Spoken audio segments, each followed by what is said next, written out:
은행나무 보면 냄새 많이 난다고 그래요. 노랗게 되면. 그렇죠. 그 은행이 말하자면 은빛 살구라는 뜻인데, 네. 살구처럼 이제 그 살구 향은 좋잖아요.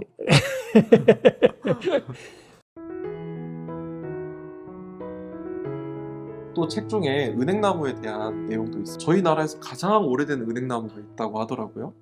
그 부분도 좀 소개를 해주실 수 있나요? 양평의 용문사에 이제 그 1100년 된 은행나무가 있습니다. 아, 그러니까 은행나무는 사람한테 어쩌면 그럴지도 몰라요. 까불지 마. 나는 네 할아버지.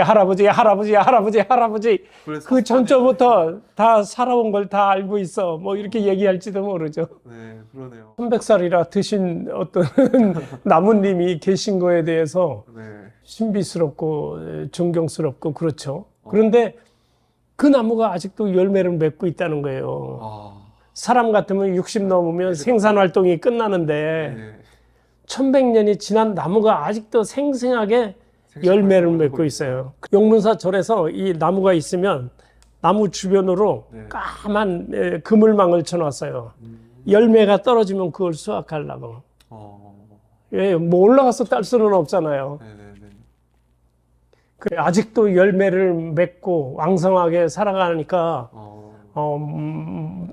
얼마까지 더 살지는 모르죠. 중국에서는 뭐 4000년을 산 나무가 아직도 살아있다고 그러니까 야, 식물의 수명에 대해서는 정말 가늠하기가 어렵죠.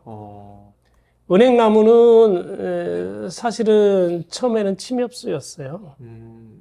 얼마 전까지도 침엽수라고 다들 그 백과사전에도 나와 있고 아직도 그렇게 표현되어 있는 데도 있어요. 환경에 적응을 하면서 침엽이 바늘침 갈라진 이제 소나무 잎 같은 거잖아요. 네.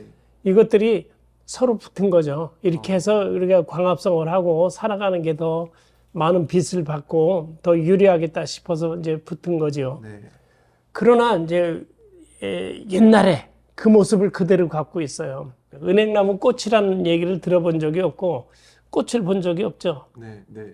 은행나무는 많은데 네. 열매만 봤던 거. 암나무, 순나무가 따로 있다는 거는 보통 다 알아요. 네네네. 암꽃이 이 수정을 맺기 위해서는 숯가루가 날라와야 되는 거 아니에요. 네. 근데 일반 꽃들은 꽃가루가 날라와요. 근데 애들은 꽃가루의 형태로 날라오지만 정충이라고 있어요. 말하자면 인간으로 말하면 정자. 정자가 수정되는 거예요. 꼬리가 생기고 이게 운동성이 있는 거 아니에요. 그 꼬리로 운동을 해서 암컷의 가장 씨가 되는 부분까지 운동해서 헤엄쳐 들어가죠. 그런 것을 보면 아직도 원시적인 그런 게 그대로 남아있는 거죠. 은행나무 잎이나 뭐 이런 데는 이 박테리아가 산다는데 옛날 아까도 얘기했죠. 바다에서 사는 이 녹조류에 있었던 박테리아가 그대로 아직도 남아있다는 거 아니에요. 다른 어디도 없는 것들이. 그런 것을 보면서 원시적인 것을 아직도 남아있는 걸 보면 신기했고 은행나무 보면 냄새 많이 난다고 그래요. 노랗게 되면. 그렇죠. 그 은행이 말하자면 은빛 살구라는 뜻인데 네. 살구처럼 이제 그 살구 향은 좋잖아요. 그 과육이 그 열매 과육이 그게 일종의 보호장치죠. 씨를 가운데 씨를 보호하는 보호장치인데 이게 1차 보호장치고 그다음에 그걸 까면 이제 딱딱한 게 있잖아요. 네네네. 껍질 딱딱한 껍질이 2차 보호장치예요. 아, 그걸 깨고 다시 보면 은행의 아래 껍질이 또 있어요. 이게 3차 보호장치예요. 3중의 보호장치를 해놓고 있는 것을 일반 꽃식물들이 배우게 되는 거죠.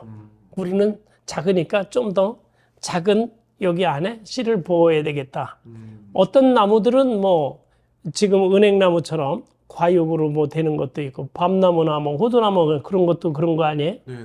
그렇죠. 그렇지만 또 꽃 같은 경우는 조그만 캡슐 안에 씨를 모아놓고 있는 것도 있고 은행나무가 침엽수로서 꽃이 생겨나기 전에부터 있었던 나무인데 그때부터 살아남은 나무가 이제 뭐 소나무, 은행나무, 뭐 소철 이런 종류죠. 그리고 이제 플러스는 고사리 같은 거 그런 것들이 있는데 현재 이 꽃들이 그런 은행나무의 그런 것을 보고 배워서 씨를 자신의 모으는 씨앗을. 방법을 갖추게 되었다 이렇게 봅니다. 그래서 식물들이 더 널리 퍼져나갈 수 있었던 거네요. 그렇죠. 그때부터 이제 지구에 완전히 다 퍼진 거죠.